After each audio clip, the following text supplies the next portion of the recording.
magembe naso ba ateka mama wewe akanyera kukubala ambayo na bana soke mwese ku olira kukuba ngani mukyala sava mutumala okulwana oli agenda kuva yebase oli mu musiro bistuzi muteke mu modoka okambadde omukyala toyogera ku mukyala oyagala kwekubya bazadde bammwe omukazi olumala okukuba ono yagenda omusitula kanyama wange pansecurity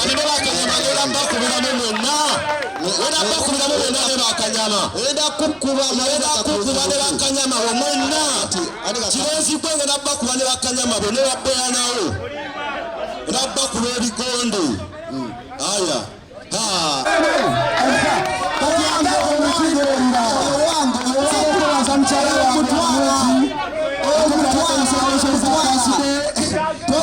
kazi mukyala wange wena kukubira Kawagga ate akokodera konseri n'obujja bungi naye otabukirawo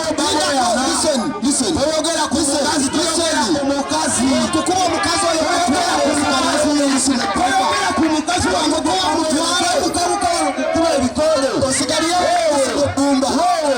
wena kukuba ebikole toyogera ku mukazi wange twala toyogera ku mukazi wange togezera kiddamu oba tumutwale kati tukulage nti oli mutwala wano omutwala akanyama bonna musike akanyama bonna tukulage bizinesi akanyama bonna tusomola amutera akanyama bonna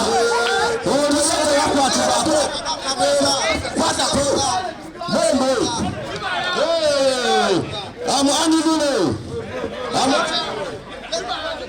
tumutwala press conference ngimaze natandika da training ndirwedde okuba bamuyana n'omulabisa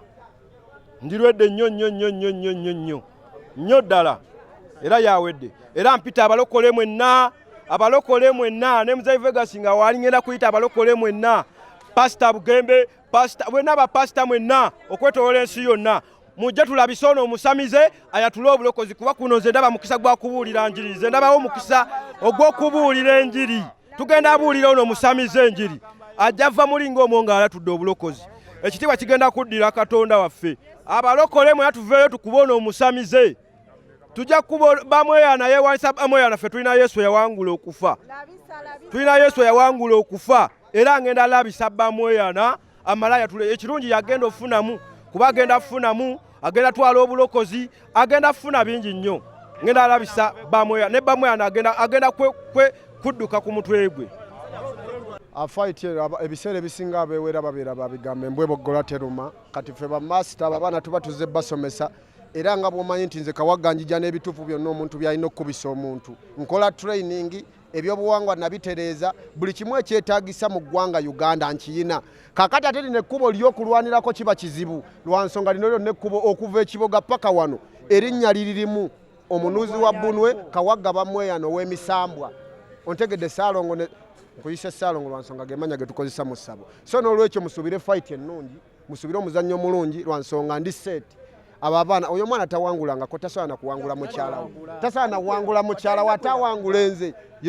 kakati mbaganda bange oyo tali wangula mbagamba ebigambo bino mujje mubeerewo nga nibula omusajja amavivi nga nnuula omuntu amavivi nga muwowooza ng'embwa esudde ekyuma so n'olwekyo mujje mugeerewo muganda ngenda mukuba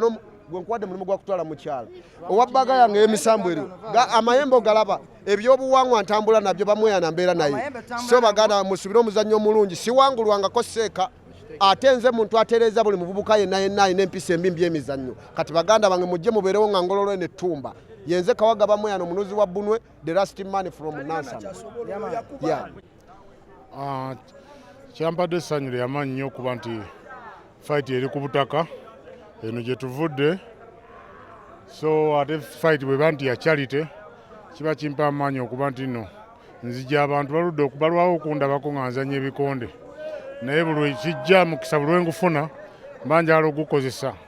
yadde emyaka gigendereddemukko naye banjagala ogukozesa